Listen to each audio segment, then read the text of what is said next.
Alberta Airshow. 35,000 spectators watch as fighter jets and vintage planes soar across the sky.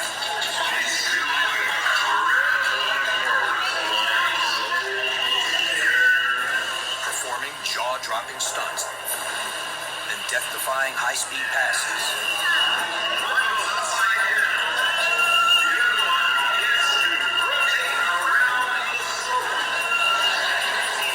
In the 19 years organizers have been holding the event, there has never been an accident.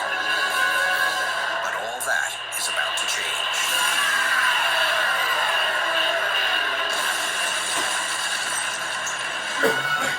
You were standing there wondering, are we going to witness the death of somebody? And my thought was, for my kids, I don't want my kids to see somebody die.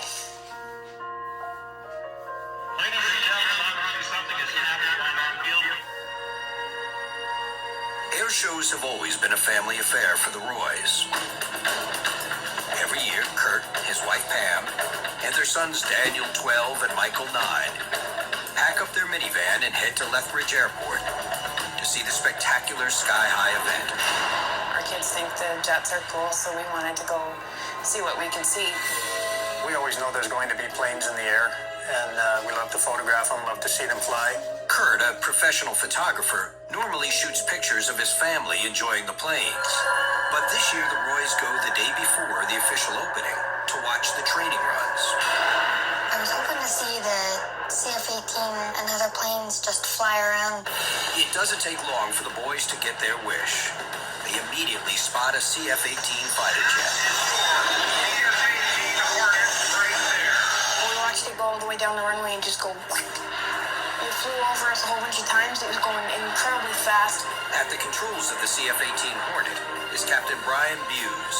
The highly skilled, highly trained pilot performs several high-speed drills as a video camera records the action. He came over quite close and very fast, doing all kinds of special maneuvers. So I did pull out my camera and took advantage of the fact that he was as close as he was.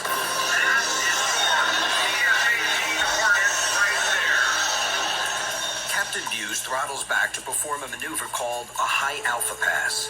It's supposed to look like this.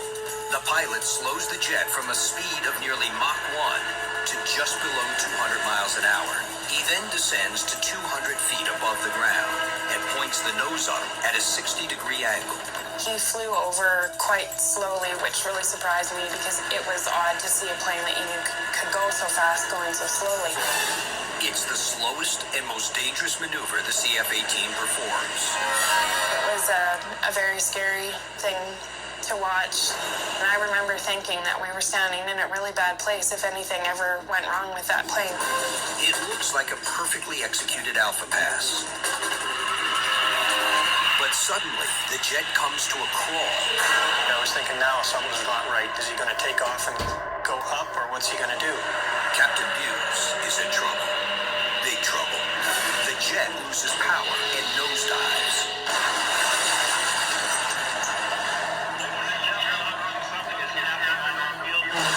I thought, holy smokes, did he just crash? Then all I saw was the big fireball.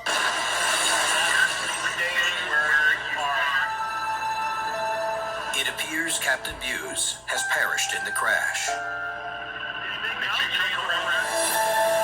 But look closely.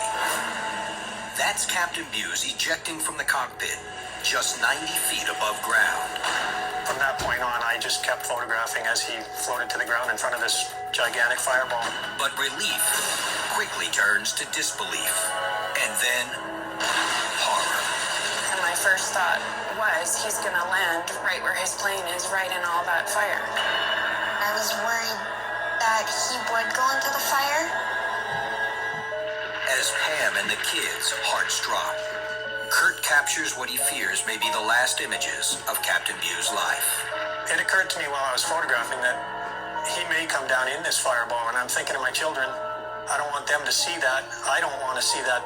Please, please, please don't go into that fireball. Just don't die. That was the major thought. I just didn't want want to watch it. It was too scary. From this angle, you can see a sudden gust of wind luckily pushes Captain Bews away from the fireball.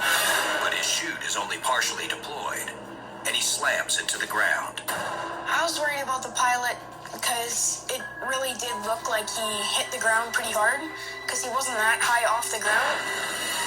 I just wanted to go across the highway, jump the fence, do whatever I could to help him. Emergency services will be moving.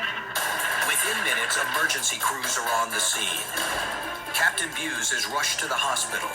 He's alive, but injured. Stay where you are. Be aware of emergency vehicles in the area.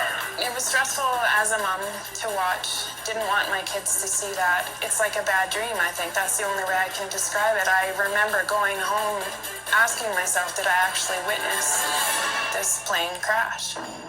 I just didn't want to watch any more of it, so I was kind of glad we got home. Once at home, Kurt takes a look at the pictures he snapped and discovers a photo that may hold the answer to what brought the CF-18 down. When I enlarged these photographs, got a look at the engines, and the left engine was into full afterburner and the right engine was actually closed down. I'm not an aerospace engineer, but something didn't look right there. You got to figure he's got to have two engines pushing to stay up in the air. It's believed a malfunction in one of the engines caused the crash. But the most amazing discovery is not a mechanical malfunction. It's a human miracle. Captain Bews is alive. Something that day went terribly wrong. Incredibly, Captain Bews survives with 3 compressed vertebrae and a few cuts and bruises. I've been asked a lot, do you have any reservations about getting back in the cockpit? Absolutely not. I wish I could fly today. The aircraft we fly are very safe. I think he was incredibly lucky. I mean, he probably only had 2 or 3 seconds to actually punch out before it exploded and took him with it. The Roys also consider themselves lucky. Had Captain Bews not stayed in the cockpit those last few seconds and steered the jet away from the crowd, the family's vacation could have had a very different ending. You never really think about it, actually, when you just go out on a little mini vacation, but anything can happen at any time. Had he crashed a quarter of a mile to the east, we'd be dead right now. I'm a firm believer that there is a God, and I believe he was with the pilot. He was with those of us that were watching.